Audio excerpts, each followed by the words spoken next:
क्योंकि अगर ज़बरदस्ती सीधा होने वाली होती तो अल्लाह के नबी कह देते सीधा करो, लेकिन ज़बरदस्ती सीधा करोगे तो सीधी तो होगी नहीं, टूट जाएगी। तो ज़बरदस्ती सीधा करने से भी अगर टूट रही है, तलाक हो रही है और बच्चे आपके अलग अलग हो रहे हैं, तो ये सूरत मत आने दो, कुछ चीज़ें बर्दाश्त कर लो। और कुछ चीज़ें अच्छी भी होती हैं औरत के अंदर। आज कह रही हूँ कि मर जाए मौलवी कमीना, हमें टेढ़ा बता रहा है। तेरी बीवी भी टेढ़ी होगी, हाँ है तो क्या करें। आप क्या समझते हैं मैं आपको यहाँ डांटता हूँ, घर में हमको भी सुनना पड़ता है। और कौन ऐसा आदमी है जिसको अपने घर में नहीं सुनना पड़ता है, बताइए तो जरा। ये पार्लियामेंट में जितने बैठे हैं नेता ना, यो करते हैं, वो करें, क्या करें, घर में सब सुनते हैं। सबको सुनना पड़ती है अपने, बल्कि इन नेताओं की, इनकी बीवियां जितनी निगरानी करती किसी की नहीं करती। बार बार पूछते हैं कहाँ हो, उनको मालूम है ये नेता है ना, किसी और के साथ ना लगा हुआ हो, इसलिए बार बार पूछती कहाँ हो कि नहीं साहब ये पान वाले की, अच्छा मेरी बात कराना जरा। बड़ा अजीब हाल है, शक है, अच्छा मैं फला की दुकान पे हूँ, जरा जूता खरीद रहा हूँ, अच्छा जरा जूते वाले से मेरी बात कराना। जूते वाला फ्री में मजे ले रहा है, बीवी तेरी नेता की, मैं बात करने का मुझे मिल रहा है। अजीब अजीब सूरत हाल पैदा हो गई, निगरानियां हो रही हैं, सबको सुनना पड़ती है। हजरत उमर फारूक के पास एक साहबी आए, अपनी बीवी की शिकायत लेकर, दरवाजा खटखटाया, सोचा घर के अंदर है, वो बाहर बैठ गए, अभी निकलेंगे हजरत उमर, बैठ गए वो। थोड़ी देर के बाद क्या देखते हैं, घर में आवाजें आ रही हैं, उनने कान लगाया जो दरवाजे से, तो क्या देख रहे हैं, उमर फारूक की बीवी उमर पे बरस रही हैं। चले जाते हो, बैठे रहते हो खिलाफत में, इधर गए उधर गए, खाना कौन लेके आएगा, पकने को कौन लेके आएगा, बच्चों का क्या होगा, बच्चों की पढ़ाई, बच्चों का खाना पानी, बच्चों के कपड़े लत्ते, क्या है तुम्हें कोई फिक्र है? जब देखो गरीबों की पीछे लगे रहते हो, कौन जरूरतमंद है, दूसरों की जरूरत पूरी कर रहे हो, अपने घर की फिक्र नहीं। हजरत उमर सुन रहे हैं, गर्दन डाले। इसने देखा है ये क्या करेंगे, दूर हमारी शिकायत, हम तो अपनी बीवी की शिकायत लेके आए, ये क्या करेंगे, बोर्ड के चला गया बेचारा, जाने लगा। हजरत उमर फारूक थोड़ी देर के बाद निकले, देखा वो जा रहा है, उसको बुलाया, आवाज देंगे, मिस्टर इधर आओ। क्या इधर, तुम आए थे कहाँ, किस लिए, का कुछ नहीं, वो अब मैं जा रहा हूँ। अरे तुम कुछ शिकायत लेके आए थे ना, नहीं नहीं नहीं अब मैं जा रहा हूँ। बताते क्यों नहीं हो, आए थे शिकायत लेके और चल दिए, कुछ बात हो तो बताओ ना, क्या बात है, मैं अमीरुल मोमिनीन हूँ, लोगों का खादिम हूँ, मैं आपके ही काम के लिए बैठा हुआ हूँ, बताओ क्या जरूरत है। कहने लगा अमीरुल मोमिनीन जिस काम के लिए आया था वो काम आपके बस का नहीं है।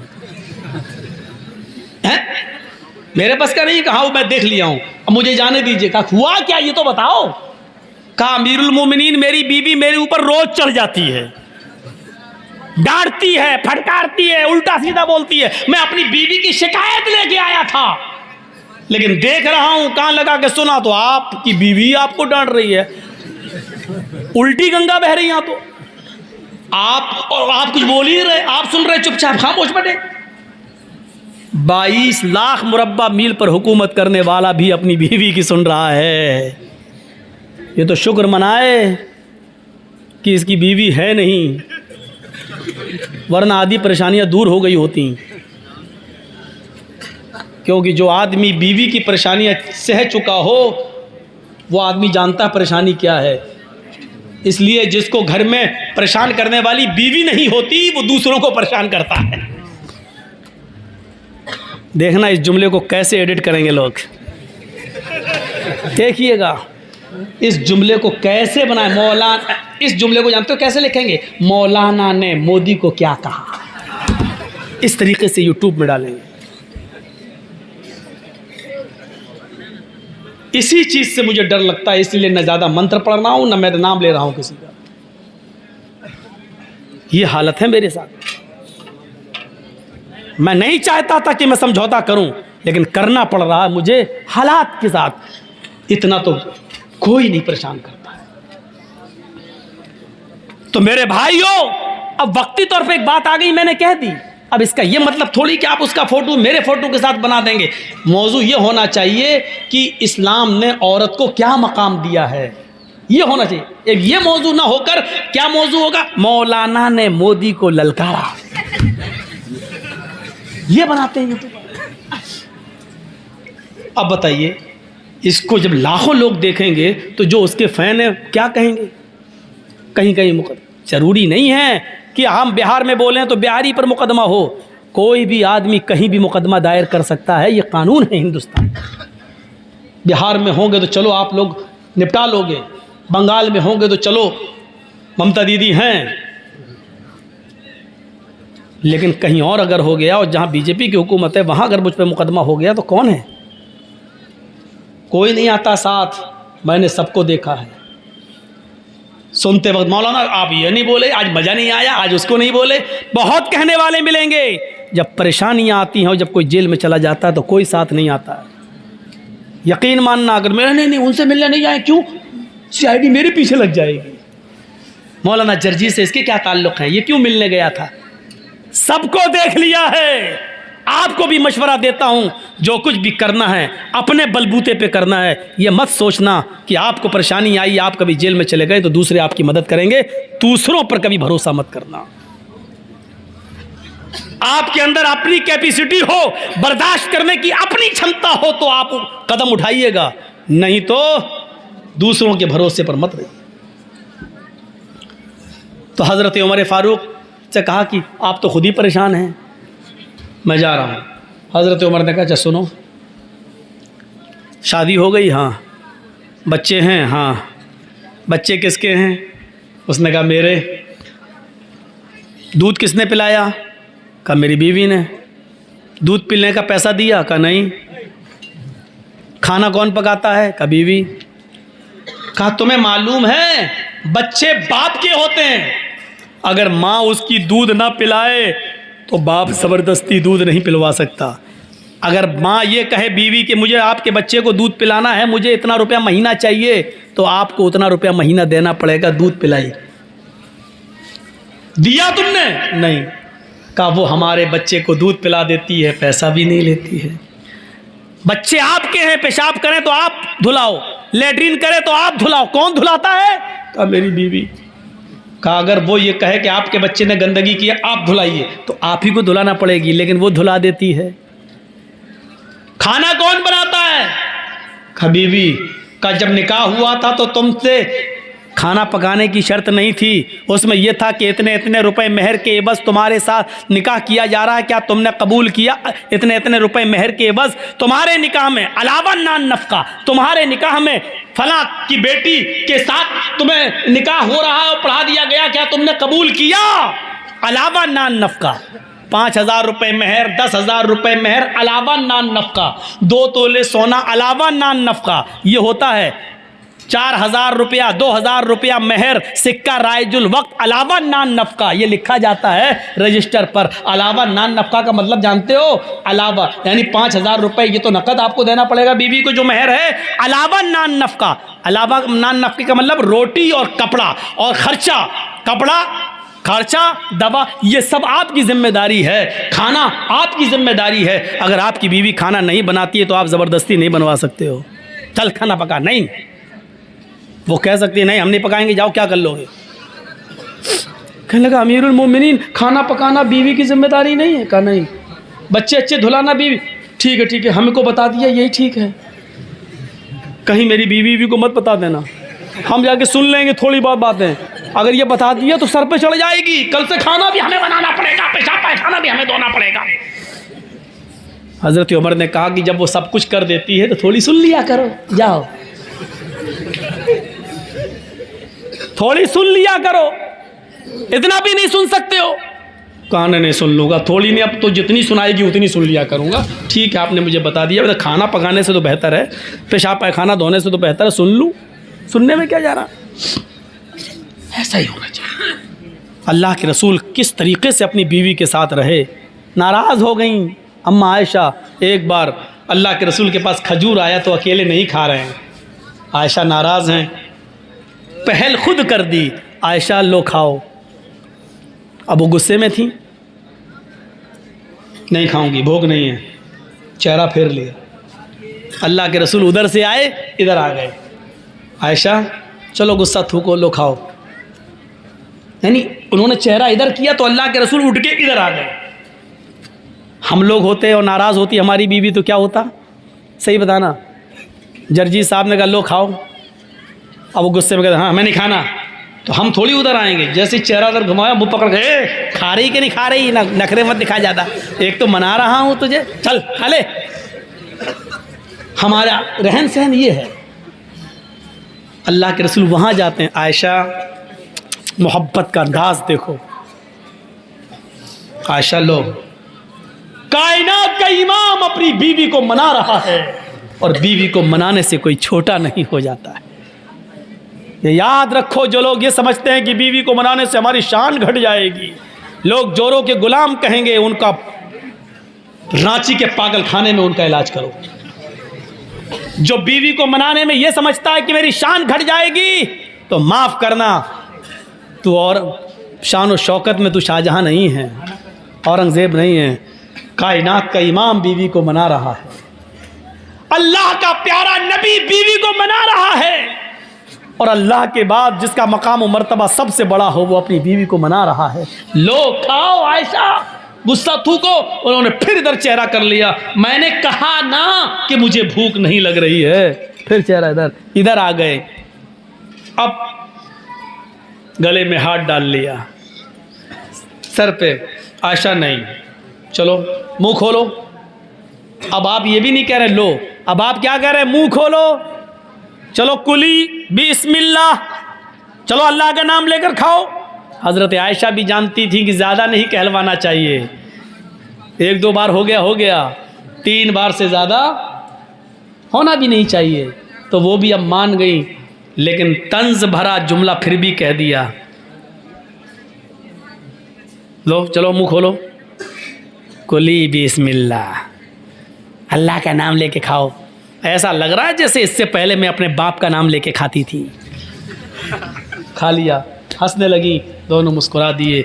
शैतान इसी चीज़ से जलता है कि मियाँ बीवी में हमने आग लगाई और ये एकदम मन गए। शैतान को सबसे ज़्यादा तकलीफ़ तब होती है। अब अल्लाह के रसूल कहते हैं नहीं खा रही, मर भूखी, हट। तो क्या होता?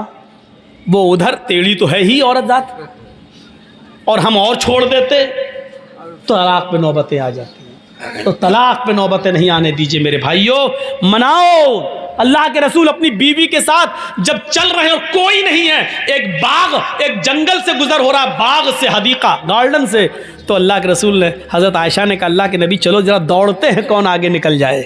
अल्लाह के नबी दौड़े, हज़रत आयशा दौड़ी, दोनों दौड़े, आयशा आगे निकल गई, अल्लाह के नबी पीछे रह गए। हज़रत आयशा कहती हैं, आयशा अल्लाह के नबी आप तो हार गए, मैं जीत गई,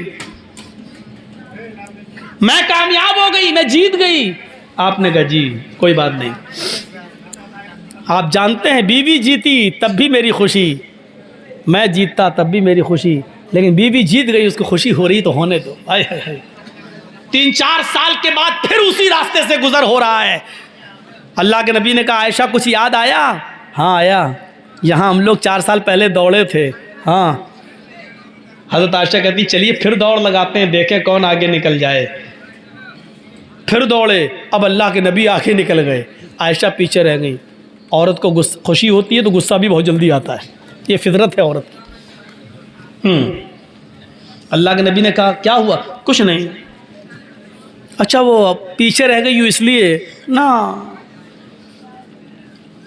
आपने कहा आयशा देखिए, समझ गए, शौहर वो होता है जो अपनी बीवी का चेहरा पढ़ ले। समझ गए, आज बेचारी पीछे रह गई है इसलिए तकलीफ़ हो रही है। आपने कहा आयशा पहले तुम क्यों आगे निकली थी मालूम है? कहा क्यों? कहा पहले तुम पतली दुबली थी, इसलिए दौड़ती हुई आगे निकल गई थी। इन 4 सालों में तुमने कुछ खाया है, मदीने के खजूरों ने तुम्हें थोड़ा मोटा कर दिया है, पहले से तुम्हारा वज़न थोड़ा बढ़ गया है, इसलिए पीछे रह गई, मैं आगे निकल गया। हाँ हो सकता है। अभी भी अल्लाह के नबी समझ रहे हैं कि वो खुशी नहीं है जो होनी चाहिए। आपने कहा आयशा इसमें गुस्सा होने की क्या बात, एक मर्तबा तुम जीती, एक मर्तबा मैं, मैच डिरा, फाइनल हम लोग दौड़ेंगे ही नहीं कि किसी को तकलीफ हो। अब आयशा ने दिमाग लगाया, अम्मा आयशा हाँ बात तो सही है, एक मरतबा मैं भी तो जीत चुकी हूँ, और एक मर्तबा आप, अभी तो बराबर हुआ है। तब तो शौहर नब्ज समझता है बीवी किस बात से खुश होती है। आपने कभी नब्ज समझने की कोशिश की? नब्ज पढ़िए, पहचानिए। हर चीज औरत मुंह से नहीं कहती है। एक बार गुस्सा भी आया अल्लाह के रसूल को, और किसी बात पर गुस्सा होकर कसम खा ली कि मैं 1 महीने तुम लोगों से बात नहीं करेंगे, किसी बीवी से हम नहीं मिलेंगे। कसम खा ली। 1 महीने कसम पूरा करने के लिए आप ऊपर चले जाते, नमाज पढ़ के आए और छज्जा था वहाँ लकड़ी का तख्त, उसी पे चले जाते थे, किसी से नहीं बात करते थे। 29 दिन हो गए, मगरिब की नमाज पढ़ के आए, कहा आयशा सलाम अलैकुम, लाओ खाना वाना लाओ, क्या बनाया है। हज़रत आयशा खाना लेके आई, लेकिन 29 दिन के बाद फिर तंज मार रही हैं। क्या कह रही हैं? अल्लाह के नबी जी, आपने तो 1 महीने की कसम खाई थी, आज तो 29 ही दिन हुए हैं, सब्र नहीं हुआ। ये औरत की फितरत है, वो कुछ ना कुछ कहेगी। और मर्द की फितरत ये होनी चाहिए कि उसको अपनी औरत की सुनना चाहिए। देखिए हम कितनी अच्छी बात बता रहे हैं आपको, यहां से सीखिए। अल्लाह के नबी से क्या कहा हजरत आयशा ने? आज तो 29 ही दिन हुए हैं, मगरिब के बाद आ गए, खाना लाइए। आपने तो 1 महीने की कसम खाई थी कि मैं बात नहीं करूंगा, सब्र नहीं हुआ, 29वें दिन बोले। तो अल्लाह के रसूल ने ऐसा जवाब दिया, आयशा चुप हो गई। आपने कहा आयशा महीना 29 का भी तो होता है। और देखो चांद हो गया है, यानी महीना खत्म। मगरिब में हम चांद देखा गया, महीना 29 का भी होता है, और आज 29 का चांद हुआ है, यानी महीना खत्म। मैंने 1 महीने की कसम खाई थी, महीना पूरा हो गया। अच्छा चांद हो गया। हाँ, ये है मियाँ बीवी के दरमियान ताल्लुकात। मेरे भाइयों, इनको बिगड़ने मत दीजिए। लोग चाहेंगे, कोशिशें करेंगे बिगाड़ने की, तो वला तौक करना वालिदैक, बोल रहे थे माँ बाप के ऊपर, पहुंच गए मियाँ बीवी के। वला तौक करना वालिदैक व इन मराकन तखरुज मिन अहलिका व मालिक, 2 चीजें। तीसरी चीज वला ततरुकन्न सलातन मक्तूबतन मुतअम्मिदन फइन्न मन तरक सलातन मक्तूबतन मुतअम्मिदन फकद बरियत मिनहु जिम्मतुल्लाह। फर्ज नमाज कभी कसदन जानबूझकर मत छोड़ना। जो फर्ज नमाज जानबूझकर छोड़ देता है, अल्लाह रब्बुल आलमीन के ऊपर से उसकी जिम्मेदारी उठ जाती है, फिर अल्लाह को उसकी कोई फिक्र नहीं होती। फर्ज नमाज कभी जानबूझकर मत छोड़ना। जंग हो रही है लेकिन सहाबा नमाज नहीं छोड़ रहे। अगर 500 आदमी जंग लड़ रहे हैं, अजान का टाइम हो गया तो 250 लोगों ने मोर्चा संभाल लिया और 250 लोग नमाज पढ़ने में मसरूफ हो गए। जब ये 250 नमाज पढ़ चुके तो इन्होंने मोर्चा संभाल लिया, और जो लड़ रहे थे उन्होंने नमाज पढ़ना शुरू कर दी। मेरे भाइयों, जंग हो रही है लेकिन सहाबा ने नमाज नहीं छोड़ी। नमाज किसी भी कीमत पर माफ नहीं। जरजीस साहब को आरएसएस के कुछ गुंडे पकड़ के बांध दें, पेड़ से बांध दें, लाठी डंडे बरसाएं, हाथ पैर बंधे हैं, अभी जिंदा हैं जरजीस साहब, और अजान का टाइम हो चुका है। आवाज आ रही अल्लाहू अकबर अल्लाहू अकबर। जरजीस साहब के ऊपर अब फर्ज हो गया कि वो नमाज पढ़ें। या अल्लाह, गुंडों ने बांध रखा है, हम नमाज कैसे पढ़ें? हमें नमाज पढ़ना है, हमें उन गुंडों से एक बार कहना है कि भैया अजान हो रही है, मुझे थोड़ी देर के लिए छोड़ दीजिए कि मैं वुजू बना कर नमाज पढ़ लूं। अगर वो छोड़ते हैं तो ठीक है, नहीं छोड़ते हैं तो बंदे बंदे हमें नमाज पढ़ना पड़ेगी। वुजू नहीं है, वुजू के लिए भी आपके हाथ पैर नहीं खोले जा रहे हैं, तो आपको दिल में वुजू की नीयत करना पड़ेगी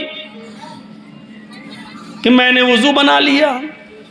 अगर मैं खुला हुआ होता तो वुजू जरूर बनाता, लेकिन मैं बंधा हुआ हूं और इन लोगों ने मुझे वुजू बनाने के लिए पानी नहीं दे रहे, हाथ पैर नहीं खोल रहे। आय अल्लाह, मैंने नियत से वुजू बना लिया, मेरी नियत वुजू की है, आपका वुजू हो गया। ये लोग मुझे हाथ नहीं उठाने दे रहे, मैंने बंदे बंदे अल्लाह नियत कर ली, अल्लाहू अकबर। ये मेरा चेहरा किबले की तरफ नहीं कर रहे हैं। अल्लाह, जिस तरफ मेरा चेहरा है तू दिल की नीयत को जानता है। अगर मैं खुला होता तो किबले की तरफ चेहरा करता, आय अल्लाह मैं खुला नहीं हूं, बंधा हुआ हूं, मैं इसी तरफ रुक करके नमाज पढ़ रहा हूं, तो मेरी इबादत को कबूल कर ले, इसी को मेरे लिए किबला बना दे। आपको उसी हाल में नमाज पढ़ना पड़ेगी। वुजू नहीं बनाने दिया जा रहा है तो नियत कर लो वुजू की, वुजू हो जाएगा। किबले की तरफ चेहरा नहीं करने दिया जा रहा है तो जिस तरफ तुम्हारा चेहरा उसी तरफ तुम जुमले पढ़ना शुरू कर दो, तुम्हारी नमाज होगी। हाथ नहीं उठाने दिया जा रहा है, नियत नहीं बांधने दी जा रही है, जबान से अल्फाज अदा करते रहो, अल्हम्दुलिल्लाहि रब्बिल आलमीन अर्रहमानिर रहीम मालिकी यौमिद्दीन। आपकी नमाज हो जाएगी। आपको रुकू नहीं किया जा रहा, करने दिया जा रहा, सजदा नहीं, ऐसे ही कहो अल्लाहु अकबर, सुभान रब्बियल अज़ीम, सुभान रब्बियल अज़ीम, सुभान रब्बियल अज़ीम, समी अल्लाहु लिमन हमिदा, रब्बना व लकल हम्द, हम्दन कसीरन तय्यबन मुबारकन फी, अल्लाहु अकबर, सुभान रब्बियल आला, सुभान रब्बियल आला, सुभान रब्बियल आला, अल्लाहु अकबर, अल्लाहुम्मा इग़फिरली वरहमनी वहदनी वआफिनी वरज़ुक़नी, अल्लाहु अकबर, सुभान रब्बियल आला, सुभान रब्बियल आला, सुभान रब्बियल आला, अल्लाहु अकबर, अत्तहियातु लिल्लाहि वस्सलावातु वत्तय्यबात, अस्सलामु अलैका अय्युहन नबी व रहमतुल्लाहि व बरकातुहू। जो पढ़ा जाता वो सब ऐसे ही पढ़िए, आपकी नमाज होगी। नमाज इस हाल में भी माफ नहीं है। आपको मालूम है कि मेरी लिंचिंग हो रही है, आपको मालूम है कि गुंडे हमें नहीं छोड़ेंगे, आपको मालूम है कि मेरे ऊपर जुल्म करके मुझे मार डालेंगे, लेकिन नमाज का वक्त हो गया है, आपको इस हाल में भी नमाज पढ़ना पड़ेगी। नमाज माफ नहीं है। वला ततरुकन्ना सलातन मक्तूबतन मुतअम्मिदन, कभी जानबूझकर मत छोड़ना। फइन्न मन तरका सलातन मक्तूबतन मुतअम्मिदन फक़द बरियत मिन्हु ज़िम्मतुल्लाह। जिस मुआशरे में, जिस समाज में, जिस गांव में, जिस मोहल्ले में नमाज जानबूझ के छोड़ी जाती है, अल्लाह रब्बुल आलमीन की जिम्मेदारी उस मुआशरे से उठ जाती है, फिर अल्लाह की कोई जिम्मेदारी नहीं रहती है। तीन चीज़ें। चौथी चीज़, वला तशरबन्न खमरन फ़इन्नहु रअसु कुल्लि फ़ाहिशा, कभी भी शराब को हाथ मत लगाना, इसलिए कि ये तमाम गंदगियों की माँ है, तमाम गंदगियों की जड़ है, सारी बुराइयों की जड़ शराब है। सुनन नसई में बनी इसराइल का एक आदमी का वाक़या नकल किया गया है। एक औरत ने उसको बुलाया, किसी गवाही के लिए बुलाया, लेकिन उस औरत की नीयत ख़राब थी। वो बड़ा इबादत गुजार था, बड़ा नेक था।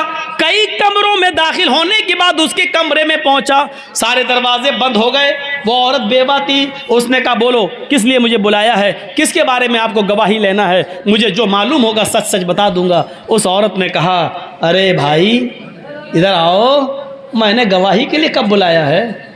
कहा फिर किस लिए बुलाया है? कहा सुनो इधर बैठो, मैंने तुम्हें इसलिए बुलाया है कि तुम मेरे साथ मुंह काला करो। उदनु मिन्नी, मेरे करीब होइए और मुझसे जिना कीजिए। उसने कहा रे दिमाग सही है, इतने सालों से मैंने आज तक नमाज नहीं छोड़ी, इबादत नहीं छोड़ी, तहज्जुद नहीं छोड़ी, एक भी हमने गुनाह का काम नहीं किया, और तुम मुझसे जिना के लिए कह रही हो? नहीं। दरवाजे चारों तरफ से बंद थे, भागने का कोई रास्ता न था। सुनो तुम्हारे पास तीन ऑप्शन है, नहीं तो जान जाएगी। तीन ऑप्शन, या तो मुझसे जिना करो, पहला, नहीं करते हो तो ये 6-7 साल का खूबसूरत लड़का बैठा हुआ है, ये छुरी रखी हुई है, इसको कत्ल करो। पहला ऑप्शन, मेरे साथ जिना करो, छोड़ दूंगी। नहीं करते हो इस लड़के को कत्ल करो। उसने कहा यह भी बड़ा गुनाह है, मैं नहीं करूंगा। इस बच्चे ने मेरा क्या बिगाड़ा कि मैं इसको कत्ल करूं? नहीं कर सकता। तो उसने कहा तीसरा ऑप्शन, ये प्याले में जो शराब रखी हुई है इसको पियो, छोड़ दूंगी। उसने देखा कि तीनों ऑप्शन में से एक ऑप्शन तो अपनाना है, वरना मेरी जान खतरे में है। तो उसने सोचा जिना बहुत बड़ा गुनाह है, कत्ल भी कोई कम बड़ा गुनाह नहीं है। शिर्क के बाद दूसरे नंबर पे कत्ल आता है, और कत्ल के बाद तीसरे नंबर पे जिना आता है। तो ये भी बहुत बड़ा गुनाह है, न मैं कत्ल करूंगा न मैं जिना। शराब पीना भी गुनाह है, मैं शराब नहीं पीना चाहता लेकिन जान बचाने के लिए ये ऑप्शन उसने दिया है तो मजबूरी है, शराब पी लेता हूं, कम से कम जिना और कत्ल से तो कम गुनाह है। और उसने शराब उठाई और पी ली। पहले प्याले में ही गुनूदगी आ गई। उस औरत ने एक और प्याला पिला दिया, लो पियो, नहीं तो हम छोड़ेंगे नहीं। गड़ गड़ गड़ गड़ गड़, दूसरा भी पी गया। उसने तीसरा भी पिला दिया और उसके बाद उसने छुरी दी, पकड़ो इसे, मारो इसको, मारो इसको। बच्चे को भी कत्ल कर दिया। फिर उस औरत ने उसको पकड़ा, उसके कपड़े उतारे, अपने भी उतारे, जिना भी कर लिया। सुनन नसई के अल्फाज हैं हदीस की किताब के कि उस आदमी ने शराब पी और शराब ने उसको तीनों गुनाह करने पर मजबूर कर दिया, यानी कत्ल भी करवा दिया और जिना भी करने पर मजबूर कर दिया।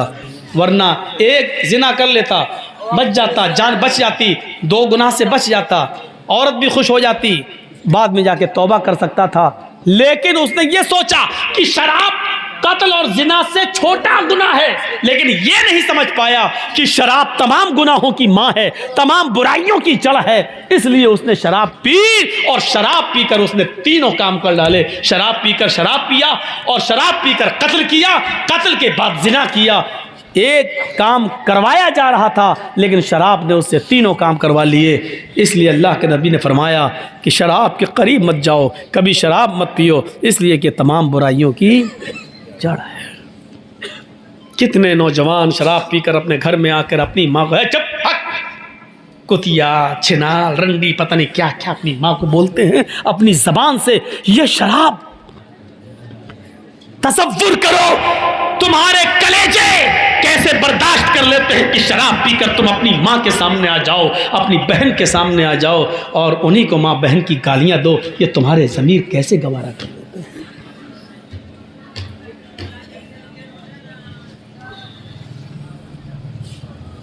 वला तशरबन्न खमरन फइन्नहु रासु कुल्लि फाहिशतिन, चौथी चीज़ है। और पांचवी चीज इय्याका वल मासिया फइन्न बिल मासियति हल्ला सखतुल्लाह, कभी जिंदगी के अंदर अल्लाह की नाफरमानी का कोई काम मत करना, इसलिए कि जिस बस्ती में अल्लाह की नाफरमानी के काम होते हैं अल्लाह का अजाब उस बस्ती पर हलाल हो जाता है। यानी अल्लाह को उस बस्ती पर अजाब नाजिल करने में देर नहीं लगती है। नाफरमानी के काम हो रहे हैं ना, इसलिए बारिश रोक दी जाती है। जब नाफरमानी के काम ज़्यादा होते हैं तो गाँव से बरकतें उठा ली जाती हैं। जब नाफरमानी के काम ज़्यादा होते हैं तो जालिम हुक्मरां हमारे ऊपर मुसल्लत हो जाते हैं। आज हम रो रहे हैं, चीख रहे हैं, चिल्ला रहे हैं, ऐसा कभी जिंदगी में नहीं हुआ। इस तरीके की हमने कभी दिन नहीं देखे। आज ये दिन क्यों देखना पड़ रहे हैं? ये तो अल्लाह के नबी ने फरमाया था अमालुकुम और मालुकुम, जैसे तुम अमल करोगे वैसे हम तुम्हारे ऊपर हुक्मरा बिठा देंगे। हमारे अमल अच्छे होते तो अच्छे लोग हमारे ऊपर हुकूमत करते, हमारे अमल बुरे हैं इसलिए बुरे लोगों को अल्लाह ताला ने हमारे ऊपर मुसल्लत कर दिया है। जिस बस्ती में अल्लाह की नाफरमानियाँ ज़्यादा होती हैं उस बस्ती पर अल्लाह का अजाब हलाल हो जाता है। अल्लाह रब्बुल आलमीन उस बस्ती पर अजाब नाजिल कर देता है। डरो, इन पांचों चीज़ों को अपने जहन में रखो। शिरक ना करना, माँ बाप की नाफरमानी मत करना, फ़र्ज़ नमाज कभी कसदन जानबूझकर मत छोड़ना, शराब मत पीना और अल्लाह की नाफरमानी का कोई काम मत करना। 5 चीज़ें मैंने इख्तिसार के साथ बताई हैं, 5 रह गई हैं, फिर कभी किसी दूसरे मौके पर पूरा करूँगा क्योंकि 3 बजने वाले हैं और मैं 2 घंटा पौने 2 घंटे से ज़्यादा नहीं बोलता हूँ। तो हम अल्लाह ताला से दुआ करते हैं कि बारे अल्लाह तो हमारी ख़ताओं को माफ़ फरमा दे, हमारे गुनाहों को बख्श दे, हम जमीअ मुसलमानों पर रहम फरमा। बारे अल्लाह हम तमाम मुसलमानों के अंदर इस्लाम पूरा पूरा दाखिल फरमा दे। बारे अल्लाह हमें इस्लाम के अंदर जिन चीज़ों से इस्लाम ने हमें रोका हमें उससे रोकने की तौफीक